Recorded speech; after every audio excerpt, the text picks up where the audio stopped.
O presidente Michel Temer foi absolvido pelo Tribunal Superior Eleitoral na sexta-feira, depois de 4 dias de julgamento. Agora, mesmo assim, a situação de Temer continua bastante complicada e este é um assunto para a Janine Alves. Janine, muito bom dia para você.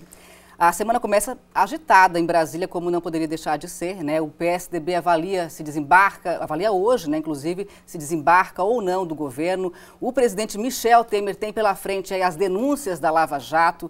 Em meio a tudo isso, a nossa economia. Dá para já avaliar alguns possíveis reflexos na economia? O mercado vai ter que digerir toda essa situação, até porque não se esperava que isso acontecesse nesse momento, né? Mas, enfim, o Temer continua numa situação delicada, até já se prevê recurso do Ministério Público, né, em relação ao próprio julgamento da STE. E não apenas isso, ele está enfrentando o processo na Lava Jato, da Polícia Federal. Enfim, até o dia 23 de junho nós teremos uma nova saga para saber como é que vai fechar a questão da delação em relação a ele, as gravações, enfim. E, consequentemente, acho que isso que pega para a maioria das pessoas, que é um choque de credibilidade que o mercado vai ter que enfrentar, ou a perda de credibilidade também do Supremo Tribunal Federal, né? O que é muito grave. Por quê? Porque não foi só não julgar, absolver uma chapa, mas absolver uma chapa diante de muitas provas, e provas contundentes, né? O que me passa é o seguinte, é o descrédito generalizado, primeiro, com a classe política totalmente envolvida e cada vez mais em delações, em corrupção, em superfaturamento, caixa 2. Mas, sobretudo, agora sobrecai sobre a última esperança que se tinha que o Supremo reagisse a tudo isso. Só que aí eu faço uma retrospectiva muito clara. Quem indica o Supremo? A princípio, os poderes são independentes, mas quem indicou os ministros que votaram na chapa Dilma Temer, a favor, né, da chapa Dilma Temer e que mantiveram o presidente no cargo?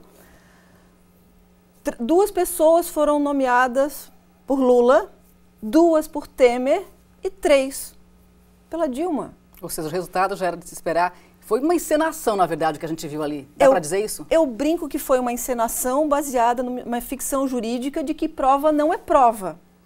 O que é muito grave, porque o exemplo que eles estão passando para a sociedade é que, às vezes, o crime pode compensar e que existe uma casta que está acima da justiça. Existem pessoas acima da justiça. Mas eu, como sou uma pessoa otimista, eu penso o seguinte, tem que vir toda essa sujeira realmente está vindo à tona para que a gente arrume. Primeiro, vamos começar a questionar a própria nomeação desses ministros. Já existe projeto de lei que pede e prevê que isso não aconteça mais através de um presidente da República, até para evitar esse constrangimento agora. Porque é um constrangimento nacional. O que aconteceu é um constrangimento. Prova e testemunha são invalidadas, foram invalidadas para que determinada situação se fizesse presente e o presidente continuasse no cargo. E não só isso, postergando a agonia, porque ele está na Polícia Federal. Porque vai vir recurso contra esse julgamento de sexta-feira. E ele vai acabar perdendo a governabilidade. A mesma coisa que aconteceu com a Dilma. Ela começou a se defender na justiça, né? Enfim, e acabou perdendo a governabilidade. E foi o principal ponto que fez ela perder o mandato mesmo. Resta a gente aguardar aí os próximos capítulos, né, Janine? Resta a gente aguardar. E na esperança que isso veio à tona exatamente para a gente poder melhorar também a justiça no Brasil. É verdade. Muito obrigada pela sua participação. Uma ótima semana.